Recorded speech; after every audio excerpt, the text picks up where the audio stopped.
Տիկին Քրիստինե Վարդանյանի ես շատ շնորհակալ եմ։ Ինքը եկավ եւ հաստատեց, հիմնավորեց իմ երեկվա ասածը։ Եկավ եւ ինչ ասեց։ Ասեց այո, նես չէ, որ մենք չենք ուզում կրթվել։ Բայց ասեց մեզ կարա կրթի մենակ Մաշտոցը, Կորյունը մեկ էլ Թումանյանը։ Եվ բայց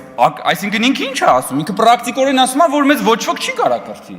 Որտեւ Մաշտոցը, Կորյունը եւ Թումանյանը ինչքան հնարավոր էր կրթել, արդեն կրթել են։ Լավ էս գլոբուսի վրա մի հատ կենթանի մարդ չկա, որ ձեզ կարա կրթի, որ հետո ստուգի, բա դուք կրթվեցիք, թե չկրթվեցիք։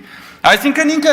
այնպիսի անպարտելի մի հատ նշաձող է սահմանում, որի որևէ մեկը չի կարա ստուգի իր կրթի, follow-up չի կարա անի, չի կարա իմանա, վերջը այս աշակերտը ինչ որ բան սովորեց, թե չսովորեց։ Դրա համար ինքը ի սկզբանե կատարյալ է արդեն, ինքը սովորելու տեղ չկա, դինոզավր, քաղաքական դինոզավր, որ ասում ենք նեղանում են, եւ ես էլի եմ ասում, այո, ընդդիմությունը ոչ թե Ժիգուլի է քշում, այլ լավ կլեր, որ գոնե Ժիգուլի քշած լինեիք։ Ընդդիմությունը Ժիգուլի է։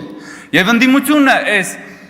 գիտելիքի կրթության մասին իրենց այս ծաղրուց անակով եւ իրենց այս պահվածքով ապացուցում է, որ ընդդիմադիր դաշտը հասել է իր ինտելեկտուալ կլիմաքսին, որից այն կողմ այլևս զարգանալու ոչ մի տեղ չկա, կամ պիտի ներքև իջնես, կամ պիտի տեղում մնաս, վերջ։